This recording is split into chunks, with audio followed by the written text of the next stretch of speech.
ठाकरेंनी खुशाल निवडणूक आयोगाकडे जावं, निकाल चुकीचा वाटत असेल त्यांनी दाद मागावी। लोकशाही पॉडकास्टमध्ये विधानसभा अध्यक्ष राहुल नार्वेकरांनी दिली प्रतिक्रिया। गोगावलेंनी व्हीप योग्य वेळेत बजावला नव्हता, त्यामुळे ठाकरे गटातील आमदारांना अपात्र ठरवणं शक्य नव्हतं। राहुल नार्वेकर यांची लोकशाही पॉडकास्टमध्ये माहिती।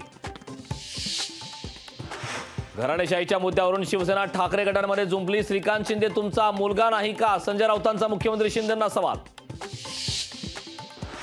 नार्वेकरांविरोधात खालच्या भाषेत टीका करणाऱ्या राऊतांवर हक्काभंग आणणार। भाजप शिवसेनेची हक्काभंग आणण्याची तयारी। चोराला चोर नाही तर हरिश्चंद्र म्हणायचं का, राऊतांचा सवाल।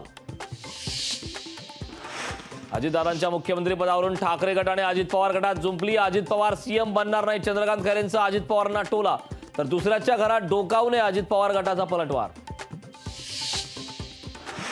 पंतप्रधान मोदी उद्या नाशिक दौऱ्यावर। मोदी लोकसभेच्या प्रचाराचं रणशिंग फुंकण्याची शक्यता। राष्ट्रीय युवा महोत्सवाच्या कार्यक्रमाला पंतप्रधान करणार संबोधित। शिवडी नावाशेवा अटल सेतूवरील वेगमर्यादा निश्चित। अटल सेतूवर ताशी 100 किलोमीटर वेगाची मर्यादा। प्रकल्पाचं शुक्रवारी मोदींच्या हस्ते होणार लोकार्पण। जर नरेंद्र भाई या देशाचा पंतप्रधान जर झाला नाही, हा संतोष बांगर तुम्हाला सांगतो भर चौकामध्ये जाऊन फाशी घेईल।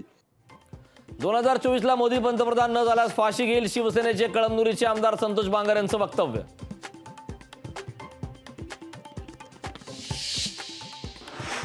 पुणे लोकसभेवर आमदार रवींद्र धंगेकर यांचा दावा। लोकसभेचा खासदार काँग्रेसचाच होणार, आम्ही सज्ज आहोत म्हणत धंगेकरांनी केला दावा। जास्त दिवस घोंगडं भिजत ठेवलं तर वास मारतच। मराठा आरक्षणावरून उदयनराजे चिडले, दुर्लक्ष केलं तर चीड येणारच। उदयनराजेंचा सरकारला घरचा आहेर।